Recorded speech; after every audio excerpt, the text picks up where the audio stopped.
It all started with a feeling, a subtle shift in my well-being. Something was off, but I couldn't quite put my finger on it. It was like a persistent hum beneath the surface of my daily life, a nagging sense that something wasn't right. I was snapping at the kids, my patience wearing thin far too quickly, crying in the bathroom, hiding away for just a moment of peace, and lying awake at night, my mind racing with worries and to-do lists that seemed to stretch on forever. Sleep became a luxury I could barely afford. I blamed it on being a busy mum, the endless demands and responsibilities that come with the territory. But this was more than tiredness. It was a deep, unshakable exhaustion that settled into my bones. It felt different, heavier, like a weight I couldn't shake off. The idea of hormone testing crept in, a small seed of hope planted in the midst of my despair. Maybe there was a real reason for how I felt, a tangible explanation for the chaos within. Deciding to get tested meant admitting I needed help, acknowledging that I couldn't do it all on my own. Something mums rarely do. We're so used to putting everyone else first. I imagined a simple test with a clear answer, a straightforward solution to a complex problem, but I had no idea what was ahead, the twists and turns that awaited me on this journey. That first step, calling my GP, was the hardest, a monumental task that required mustering every ounce of courage I possessed. But it was an act of self-care, a small but significant step towards reclaiming my well-being. I wanted to feel like myself again, the woman I knew before the exhaustion took over. To laugh and wake up ready for the day, to embrace life with energy and enthusiasm. With nerves and hope, I made the appointment, my heart pounding with a mixture of anticipation and dread.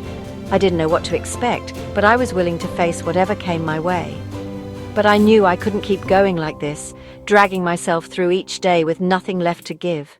It was time to find answers, to understand what was happening to my body and my mind. Sometimes, the bravest thing you can do is admit you need help, to be vulnerable and honest about your struggles. I wanted my joy back, the simple pleasures that had once filled my days, my patience, the ability to handle the everyday challenges of motherhood with grace and understanding, my energy, the vitality that had been slowly drained away, leaving me feeling depleted and empty. I wanted back. So I picked up the phone, my hand trembling slightly as I dialed the number. And that's where my journey began, a journey of self-discovery, healing, and hope. Hormone testing was a maze. Blood, saliva, urine tests, all claiming to be the best. The internet only made it more confusing, and private tests were expensive. Guilt crept in. Was I being selfish, spending money on myself? My GP explained the NHS starts with a basic blood test for hormones like FSH, but it's just a snapshot. Hormones fluctuate, so one test can't tell the whole story. We started with a standard blood test, a sensible first step. The key lesson? Ask questions. It's your body, your health. Don't be afraid to speak up and understand your options. The day of the blood test arrived, and I was undeniably anxious. A wave of nervousness washed over me as I anticipated what was to come. It wasn't so much about the needle itself, although needles aren't my favorite thing, but more about the weight of what the results might reveal. The potential implications loomed large in my mind. I worried that the results would come back normal, and I'd be dismissed, left without answers and still grappling with the same issues. Or, even more frightening, that something serious, something truly concerning, would show up in the blood work. Timing was absolutely crucial for accurate results. My GP had specifically instructed me to schedule the test on a very specific day of my cycle to ensure the most accurate readings. Tracking my irregular periods, trying to pinpoint that precise day, felt like a full-time job in itself. It was a constant process of monitoring and recording.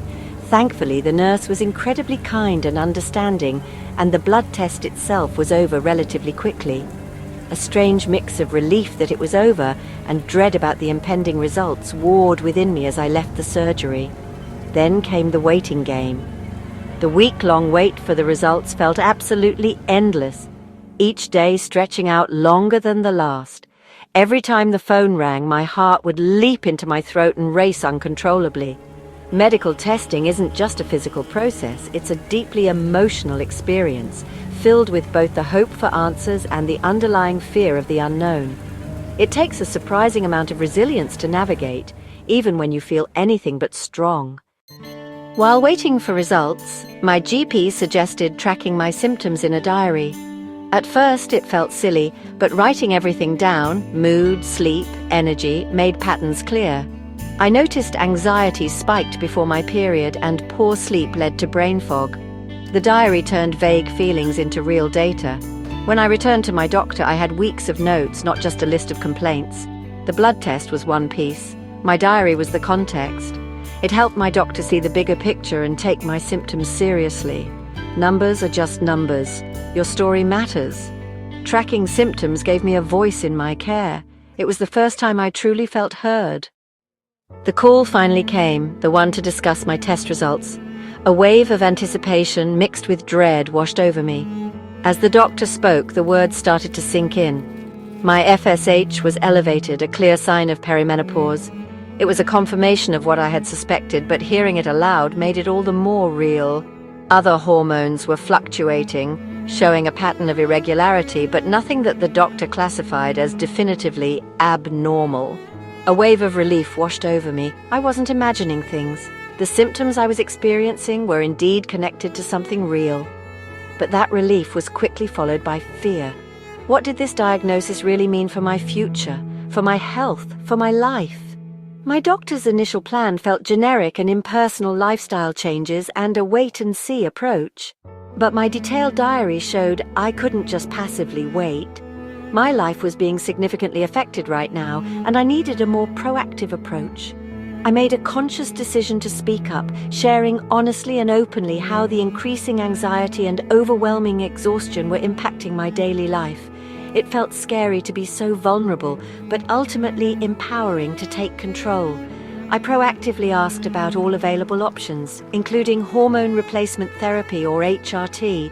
We were able to have a real, productive conversation because I came prepared with information and specific concerns.